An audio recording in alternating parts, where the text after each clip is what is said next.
Last week we talked about, as Peter said, well, in the introduction, the Ask First form, kind of things you want to be thinking about when you're interviewing somebody you might want to work with as a financial planner.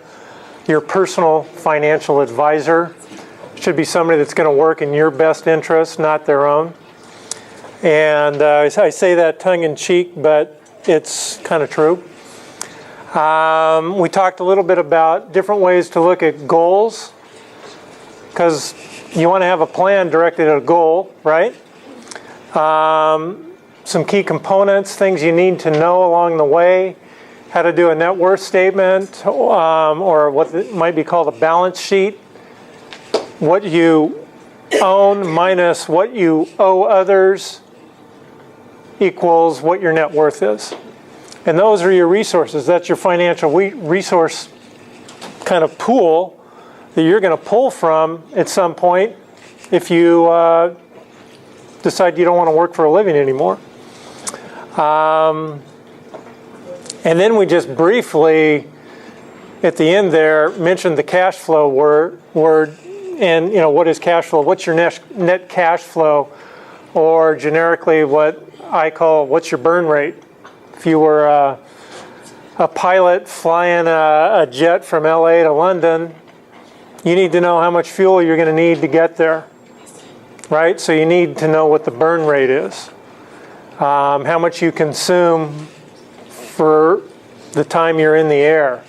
And that's impacted by some things that we're going to have an opportunity to talk about today.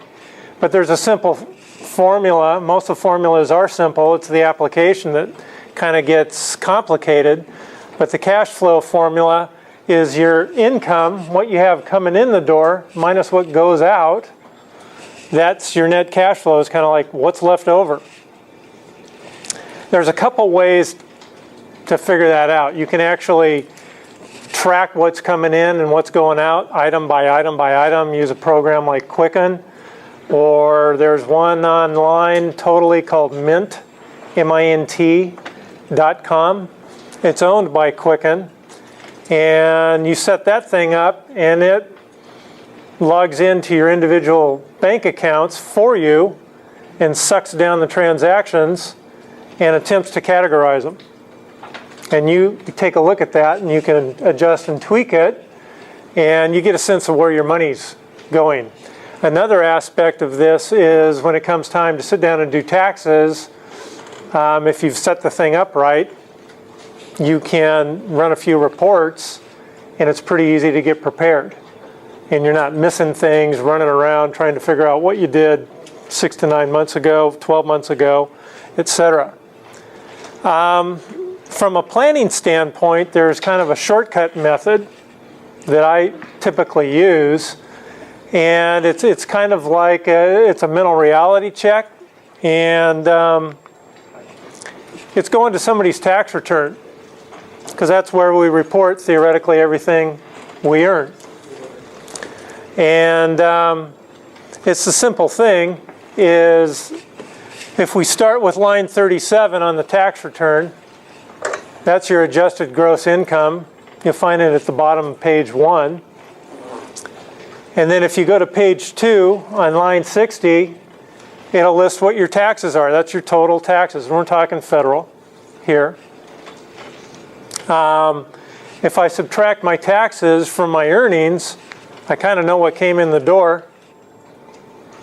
And then if I ask my client, well, how much did you save last year? Or they'll say, I don't know. Well, fine, give me your bank statements. I'll look at the beginning of the year balance and the end of the year balance, see if there's much difference. And then I know whether they saved or they didn't save. And barring extenuating circumstances that occurred during the year, I've kind of got a sense of how much they spent. Because if they don't have any savings to report, they essentially spent their income. And then I kind of know what's the real number already, or what's close to it, right? You can do the same thing. It can give you a sense of what you're spending. I had a client that came in, a couple, they're probably mid-70s, and they wanted a checkup. wanted to know if they should pay off their house and, quote, do we have enough money for the rest of our lives? And this was the question, one of the questions I asked them. I said, well, how much do you spend? I don't know. I don't know. I have no clue. I said, well, that's going to take a little time maybe for me to figure out with some degree of accuracy. There are a few, and I did this and I looked at it. I said, give me your statements for all your different accounts. And I went through and I did before and after, before and after, before and after, and put it all together. Told them, I said, you're spending about $105,000 a year. And then we went through this when we sat down to talk. And then later we had another review meeting. And in that couple, the lady, she's the numbers person. She tells me, says, you know what, when you told me it was $105,000, I thought you were full of hot air. I said, well, that's fair. She said, so I went back and checked. I did the math. You were right on the dime. I'm going, I didn't make a mistake there. But the point is, the method works, and it's quite possible for somebody to live a long, long time and really not know.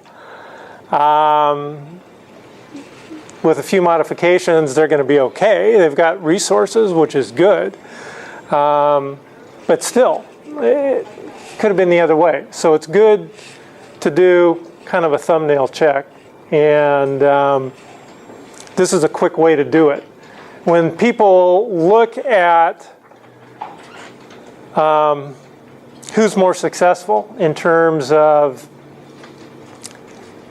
financially, and they've outlined two key methods. There's kind of the bean counter method, where you're counting everything and tracking everything. And then there's another method where you don't.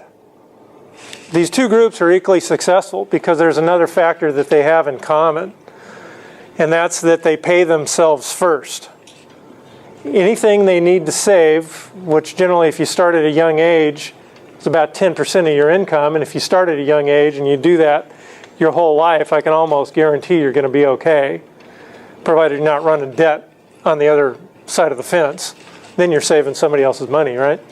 But anyhow, if you pay yourself first, whether you track it dollar by dollar, cent by cent, or you don't, as long as you're not going into debt, each of the two groups are equally successful.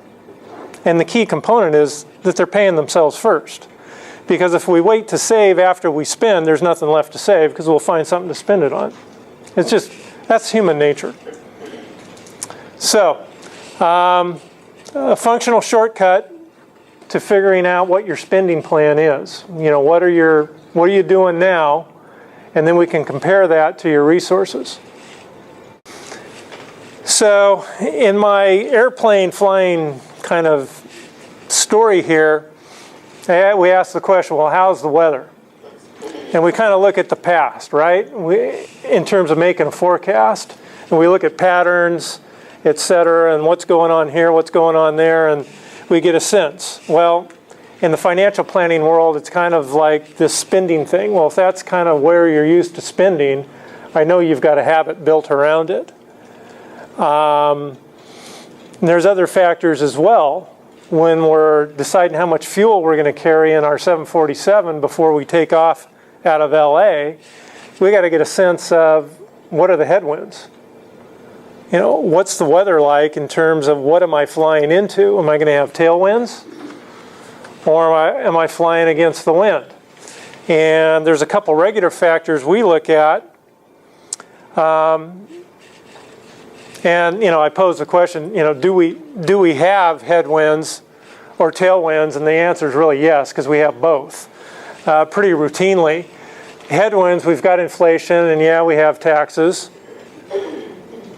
Tailwinds, hopefully those are our investment returns. They're helping us fuel forward, and there's some variability there, as we all know. So these are factors we have to consider when we're sitting down and doing a plan. Let's look at inflation. Well, what's a good planning number to use for inflation? Because do we all understand what inflation is? It's a reduction in our buying power, right? Because prices are going up. This chart here talks about 1926 to 2010, and I've got 2.99% there. So we can call that 3. That's close enough. And you can see by looking at the graphic here, we have times when it's been higher.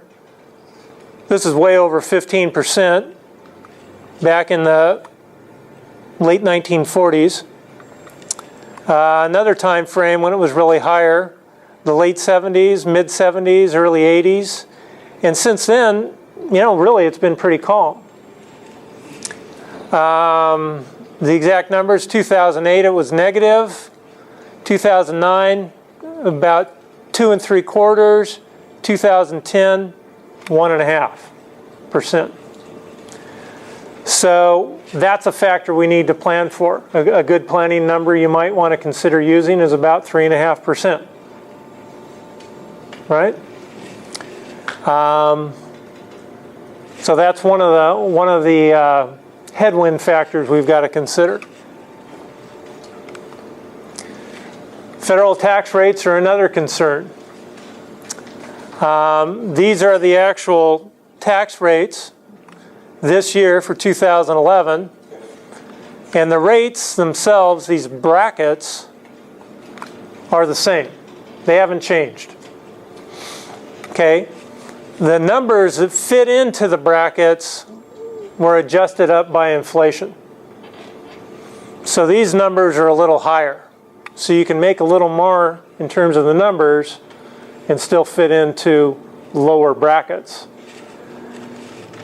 Now, how many would say that if you're in the 15% tax bracket, that means all your income is taxed at 15%? Anybody? Good. You're smarter than probably 80% of the people in this country. Everybody gets the benefit of the lower tax brackets. We have a progressive tax system. So your first $17,000 of income, if you're married, is taxed at 10%, regardless of whether or not you make more than that, right? So the next bucket of money, the $17,001 up to 69, is then taxed at 15%. So now you've got one bucket taxed at 10, another bucket taxed at 15, and then once you get above the 69, you start having dollars taxed at 25%. That's called on the margin. It's on the edge. You may have heard that. Well, your marginal tax bracket is 15% or 25. So in tax talk, tax speak, that tells me where the next dollar is going to be taxed.